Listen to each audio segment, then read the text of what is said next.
Hello, guys. I am going to take you out to my terrace right now because there's a little topic I want to discuss with you. I haven't made a DPDR existential crisis video in a while because I don't want to make videos just to make one. I really want to make a video if I have the inspiration for it, if I really have something I want to talk about.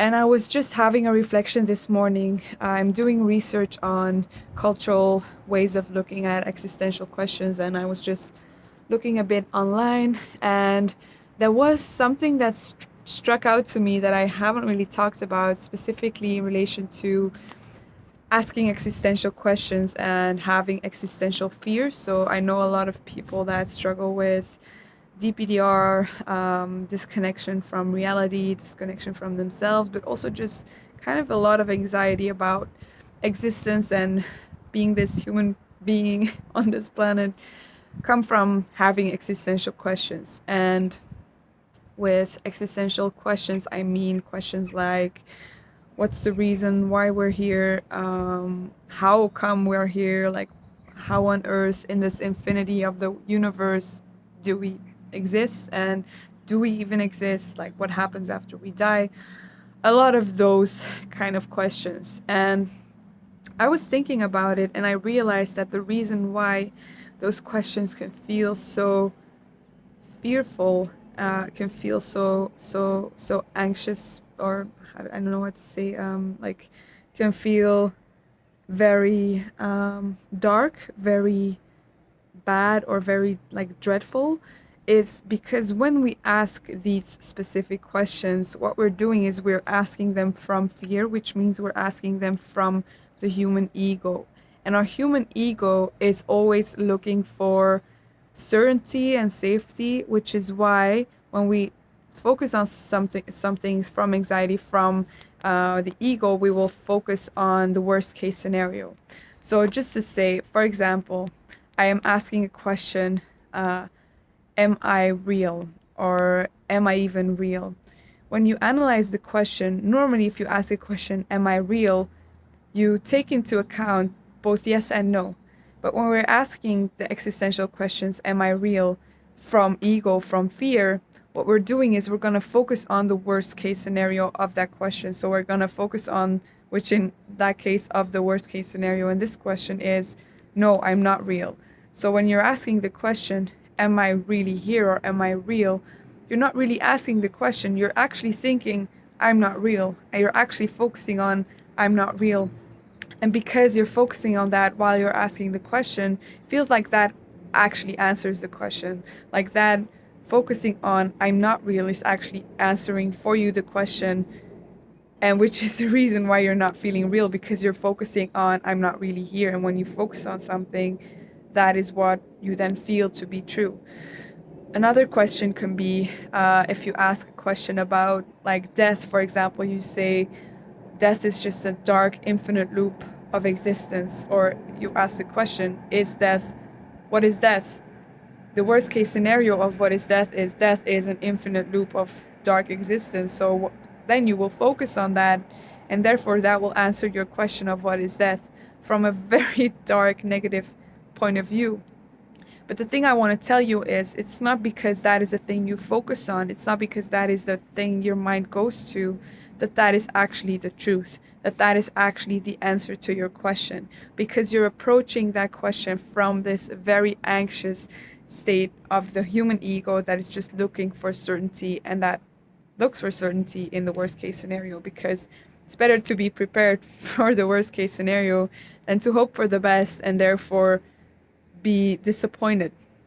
So, what can you do with this awareness? Like, why am I telling you this, and what can you actually do about it?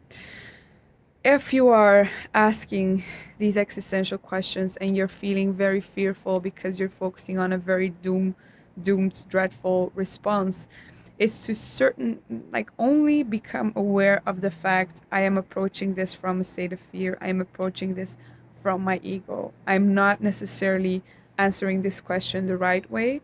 The thoughts I'm having are not necessarily right thoughts or true thoughts. I am simply living in a state of fear. Therefore, any thought that I will have is coming from me trying to prepare for the worst case scenario, but it does not mean that the worst case scenario is like actually true. So I want to ask you a question, like anytime you maybe had some fear about something that was gonna happen, like for example, I don't know, you were meeting up with someone and you weren't sure how that was gonna go, and you have all these pictures in your mind of how the date or how the event could go terribly wrong. Like, how many times does that actually happen? Like, how many times does that worst case scenario that you put in your mind actually happen? I think we can all agree that the worst case scenario almost never happens. Sometimes it does, and sometimes when it does, it's good that we're prepared.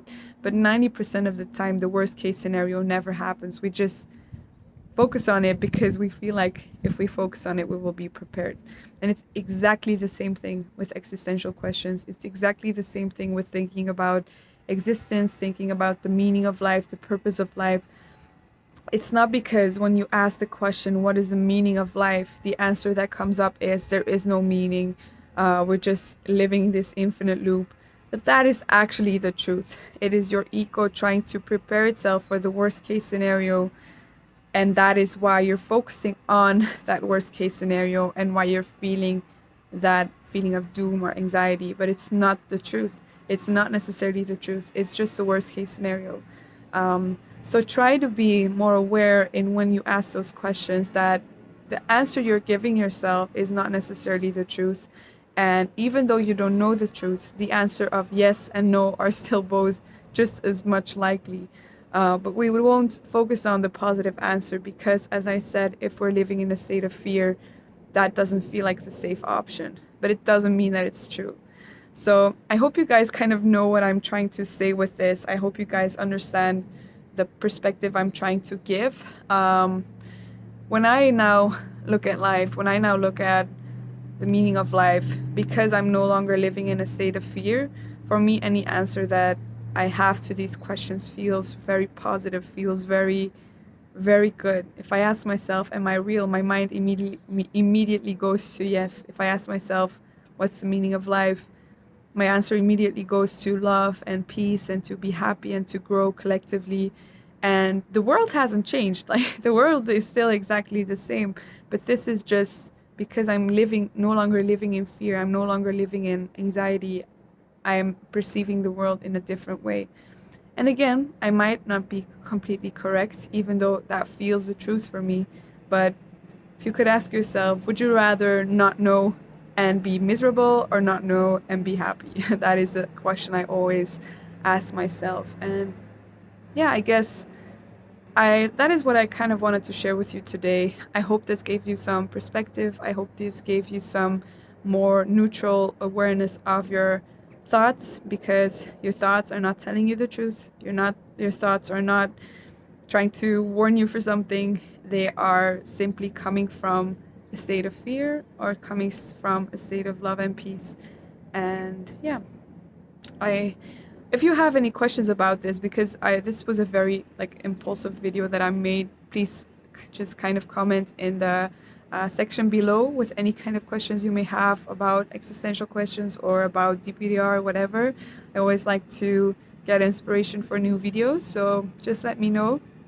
And if you guys are looking for a really effective way to help you through this, I have sorry, I have a DPDR and existential anxiety recovery course, which is 100% refundable in case it doesn't work for you. So I'll put the link in my description.